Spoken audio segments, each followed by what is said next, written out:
एक युवक अपने ही पत्नी को एक दूसरे लड़के के साथ नाजायज संबंध बनाते हुए ऐन मौके पर देख लेता है। फिर इसके बाद उसी घर में एक बहुत ही भयानक तरीके से कत्ल हो जाता है। जब उस कत्ल का खुलासा होता है तो लोग सोचने पर मजबूर हो गए।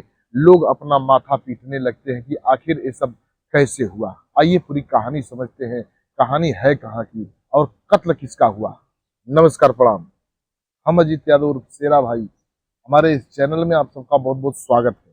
अगर आप लोग हमारे इस चैनल को सब्सक्राइब नहीं किए हैं तो आप सबसे निवेदन है आप लोग हमारे इस चैनल को सब्सक्राइब करें, लाइक करें, कमेंट करें। ये सच्ची घटना मेरठ के परीक्षितगढ़ थाना क्षेत्र के अगवानपुर गांव की है।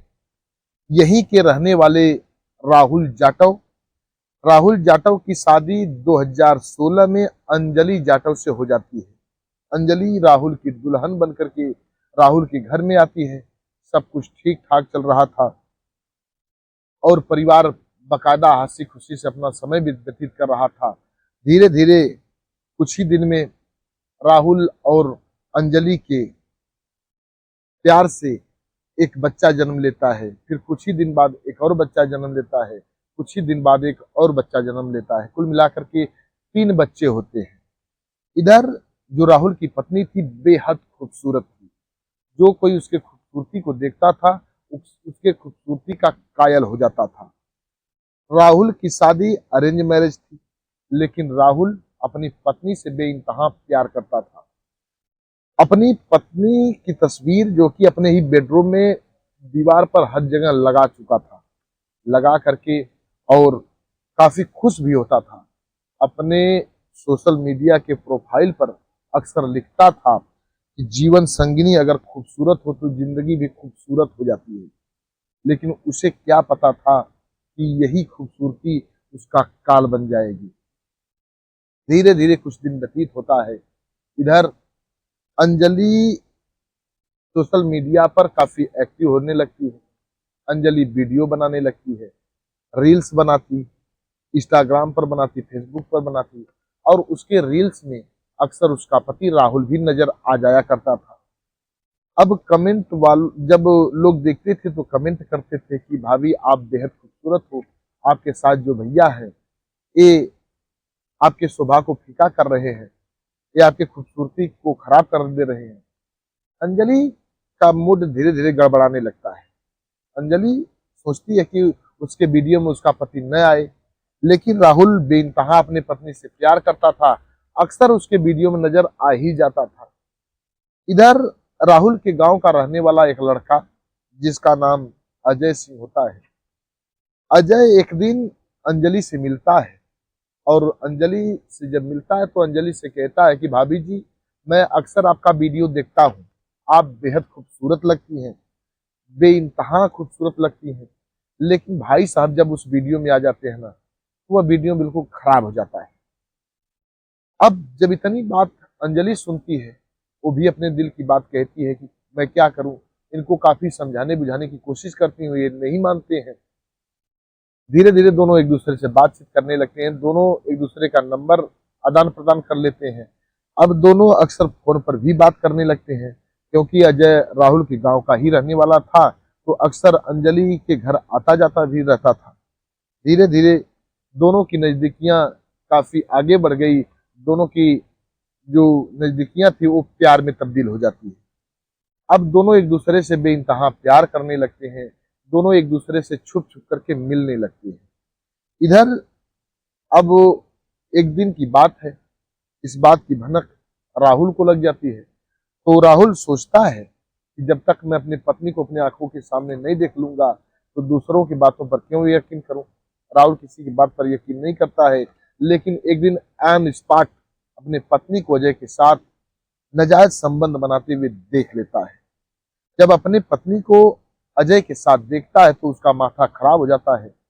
अपने पत्नी को काफी समझाने बुझाने की कोशिश करता है और पत्नी को कहता है कि ये सब गलत काम है। सोचता है कि अगर मारूंगा पीटूंगा या किसी से इस बात को कहूंगा तो बात उछल जाएगी और लोग हमारा उपहास करेंगे, मजाक उड़ाएंगे। यही सब सोच करके राहुल उस बात को दबा देता है। पत्नी कहती है राहुल से कि अब मैं ऐसा गलत काम नहीं करूंगी, कान पकड़ती है, माफी मांगती है। राहुल सोचता है कि मान गई, लेकिन इधर जब धीरे धीरे उसका अजय से जो बेइंतहा प्यार करती थी, मिलने का जब समय होता था, मिलना चाहती थी, तो राहुल के खाने में और अपने बच्चों के खाने में नींद की गोली डाल देती थी। जब सभी लोग सो जाते थे, नींद गोली के असर में जब होते थे, दवा के असर में, तो अजय को अपने घर में ही बुला लिया करती थी और अजय के साथ नाजायज संबंध बनाती। धीरे धीरे यह बात, पूरी बात की चर्चा होने लगती है, गांव में यह बात फैलने लगती है, सभी लोग एक दूसरे से बात करते, राहुल तक भी ये बात पहुंचती है। राहुल अब अपने पत्नी को गालियां बकता, मारता पीटता, किसी तरह से समझाने बुझाने की कोशिश करता, डरा धमका करके किसी तरह से मान जाए, लेकिन अब उसको बस अजय की लत लग चुकी थी। अब ये इस बात को राहुल अजय से कहती है अंजलि। अंजलि कहती है कि एक काम करो, मेरे पति की हत्या कर दो, मेरा पति मेरे प्यार का बाधक बन रहा है, इसकी हत्या कर दो, हम लोगों का रास्ता साफ हो जाएगा, हम दोनों लोग एक दूसरे से खुल करके मिल सकेंगे। अजय भी उसकी बातों में आ जाता है।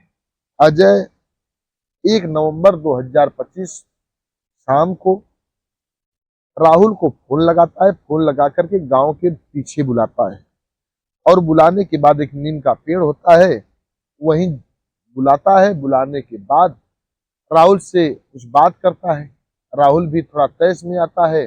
बस इतने में अजय 315 बोर का तमंचा निकालता है, 3 गोली अजय राहुल के ऊपर चला देता है। एक गोली पीठ में लगती है, जब पीठ में गोली लगती है राहुल भागने लगता है, तो फिर दूसरी गोली चला देता है। फिर अब राहुल जब गिर जाता है, तीसरी गोली आकर के उसके सीने में चला देता है। राहुल कुछ ही देर बाद तड़प करके वहीं दम तोड़ देता है। जब दम तोड़ दिया तो अजय उसके पैर को पकड़ता है और खींच करके धान के खेत में ले जाता है, कुछ दूरी पर फेंक करके वहां से चला जाता है।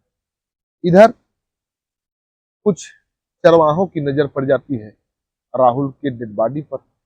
अब चरवाह लोग हल्ला करते हैं, वहां गांव के और लोग जुट जाते हैं, तो पता चला कि किसी ने राहुल को गोली मार दी। पुलिस को लोग फोन करते हैं, पुलिस आती है, उसके बॉडी को अपने कब्जे में लेती है। कब्जे में लेने के बाद पोस्टमार्टम होता है और फिर पुलिस कातिलों का पता लगाना चालू करती है। इधर जहां राहुल की लाश पड़ी थी, वहीं राहुल की मोबाइल भी थी। जब राहुल के मोबाइल को पुलिस लेती है और उसका सीडीआर निकलवाया जाता है, तो पता चला कि राहुल के मोबाइल पर आखिरी कॉल आया था अजय का। अब पुलिस अजय को पकड़ती है। अजय को पकड़ने के बाद अजय से पूछताछ करना चालू करती है, बताओ तुम इसे राहुल को फोन क्यों की। अजय पहले इधर उधर बात को घुमाता है, पुलिस को बहकाने की कोशिश करता है, लेकिन पुलिस तुरंत अजय का मोबाइल ले लेती है और फिर उसका कॉल डाटा रिकॉर्ड निकालती है। तो पता चला कि अजय अक्सर राहुल की पत्नी से बात करता, उस दिन भी बात किया था, और जहां राहुल की हत्या हुई थी उसका लोकेशन भी वहां से उसके मोबाइल के द्वारा मिलता है। वहां अजय मौजूद था उस वक्त जिस वक्त हत्या हुई थी राहुल की। अब पुलिस थोड़ा शक्ति दिखाती है, अजय से शक्ति दिखा करके पूछती है, बताओ कि आखिर तूने राहुल की हत्या क्यों की। तब पुलिस के सामने अजय अपने गुनाह को कबूल कर लेता है। अजय सारी सच्चाई उगल करके पुलिस के सामने रख देता है और कहता है कि मैं अंजलि से बेइंतहा प्यार करता था, अंजलि के कहने पर है हमने राहुल की हत्या कर दी। पुलिस अजय को तो पकड़ती है। इधर पुलिस जब घर पर जाती है अंजलि को गिरफ्तार करने के लिए, तो पुलिस देखती है कि अंजलि अपने पति के डेड बॉडी से लिपट करके फूट फूट करके रो रही थी और पुलिस वालों के सामने दौड़ के जाती है, चीख चीख करके कहती है कि मेरे पति की हत्या जिसने की उसकी भी हत्या होनी चाहिए, उसको भी कड़ी से कड़ी सजा देनी, कड़ी से कड़ी सजा मिले, ऐसी मांग करती है। और ऐसा नाटक करती है कि लगे कि इसको कुछ अता पता नहीं है। पुलिस वाले देखते हैं उसके कारनामों को तो मुस्कुराते हैं, देख अपने जुल्म को कैसे छिपा रही है। गांव वालों को भी लगा कि ये इतनी रो रही है तो ये ऐसा कुछ करेगी नहीं।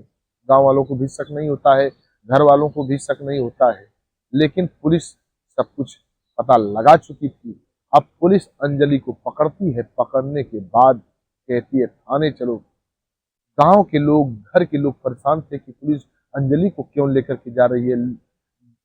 परिजनों के सामने, गांव वालों के सामने पुलिस जब पूछती है अंजलि से, तो अंजलि पहले बात इधर उधर घुमाती है, लेकिन बाद में अपने जुर्म को कबूल कर लेती है। कहती है कि मैं अजय से बेइंतहा प्यार करती हूँ और प्यार करती रहूंगी। हमारा पति हमारे प्यार का बाधक बन रहा था, हमें काफी दिक्कतें दे रहा था, हमारे प्यार का रोड़ा बन चुका था, हमें मारता था, गालियां बकता था और कहता था कि अजय से दूर रहो। तो मैं अजय से दूर नहीं रह सकती, इसीलिए हमने अजय को उकसा करके राहुल की हत्या करवा दी। अब पुलिस दोनों को पकड़ती है। इधर गांव घर के लोग सुनते हैं, उसके बयान को सुन करके दंग रह गए, लोग माथा पीटने लगे। लोगों को यकीन नहीं हो रहा था कि आखिर अंजलि ऐसा करेगी। जिसका पति जिस महिला से, अंजलि से यानी राहुल बेइंतहा प्यार करता था, अपने लिए महज 3 जोड़े कपड़े रखता है, उसके लिए 34 जोड़े कपड़े, सूट सलवार रखता है, वही अंजलि अपने पति की हत्या करवा देती है। लोग सोचने पर मजबूर थे, लोगों के आंखों से आंसू रुक नहीं रहे थे, लेकिन पुलिस दोनों को पकड़ती है, कोर्ट लेकर के जाती है। फिर इसके बाद दोनों अब हवालात में बंद हैं, जेल में बंद हैं। अब छोटे छोटे 3 बच्चे हैं, बच्चों का लालन पालन तो अब बिल्कुल बिगड़ ही चुका है। अब घर के लोग तो करेंगे ही करेंगे, लेकिन माता पिता का प्यार नहीं मिल पाएगा उन बच्चों को। बस आज की कहानी इतने तक। इस कहानी को सुनाने का उद्देश्य किसी को परेशान करना नहीं है, किसी के दिल को दुखाना नहीं है, बस आप सबको सचेत करना है, आप सबको जागरूक करना है। मिलते हैं अगले एपिसोड में किसी एक नई कहानी के साथ। तब तक के लिए नमस्कार।